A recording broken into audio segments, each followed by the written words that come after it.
טוני החתיך בא כי הוא משתעל, ובשביל לראות אם זה שעלת פשוט לוחצים להם לגרון, ומה שקורה בכלב שיש לו את השעלת, יש מיד רפלקס של שיעול. תראו,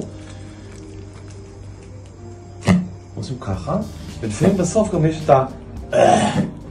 אז אתם תראו גם שיצא אוכל, כדקל בדרכי הנשימה העליונות. שלום, שמי דוקטור דורון נרי, אני הולך לדבר איתכם היום על מחלת השעלת. מחלת השעלת זה מחלה של שילוב של וירוסים וחיידקים שגורמת לדלקת בדרכי הנשימה העליונות וגורמת לשיעול. שיעול מאוד מאוד חזק, זה נראה לפעמים כאילו הכלב פשוט נחנק. שיעול מאוד מאוד חזק, ברעש מאוד מאוד גדול, והרבה פעמים יוצא להם קצב מהפה. מרוב שהם משתעלים יוצא פשוט קצב של פליטה.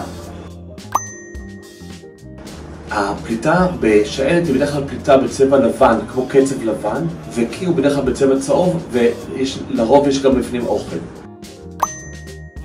כלבים נדבקים במגע עם כלבים אחרים, או באוויר, או דרך קערות אוכל, או דרך קערות מים. לכן זה מאוד נפוץ במכלאות, בגינות כלבים, בפנסיונים. המחלה לרוב נמשכת כ10 ימים. יש מקרים שזה גם נמשך יותר זמן, יש גם מקרים שזה נמשך פחות זמן. אני מאוד ממליץ על טיפול אנטיביוטי במחלה הזאת, מכיוון שזה יכול להתפתח לדלקת ריאות. אז ככל שמטפלים בזה יותר מוקדם, הסיכוי לפתח דלקת ריאות הוא יותר קטן. שעלת לא מדבקת את האנשים בכלל. השם שעלת הוא קצת בעייתי, כי יש גם מחלה שעלת של אנשים, אבל זאת שעלת של כלבים לא מדבקת לאנשים בכלל. אין מה לחשוש ממנה. רוב הכלבים חוטפים את זה פעם אחת, אבל ראינו מקרים שחוטפים את זה מספר פעמים, הסיכוי לזה הוא יותר נמוך. יש אפשרות למנוע את מחלת השעלת או למזער את הסיכון או את הסיכון לחטוף את המחלה על ידי חיסון.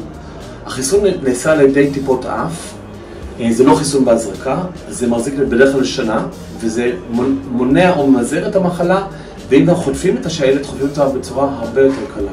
ברגע שרואים סימנים של שיעול, אני ממליץ מאוד ליצור אותנו קשר ולהגיע למרפאה, כי ככל שמטפלים יותר מוקדם, ככה המחלה היא יותר קלה ועוברת בצורה יותר מהירה. לפרטים נוספים יצרו איתנו קשר, דוקטור דורון נרי, מרכז וטרינרי רמת השרון.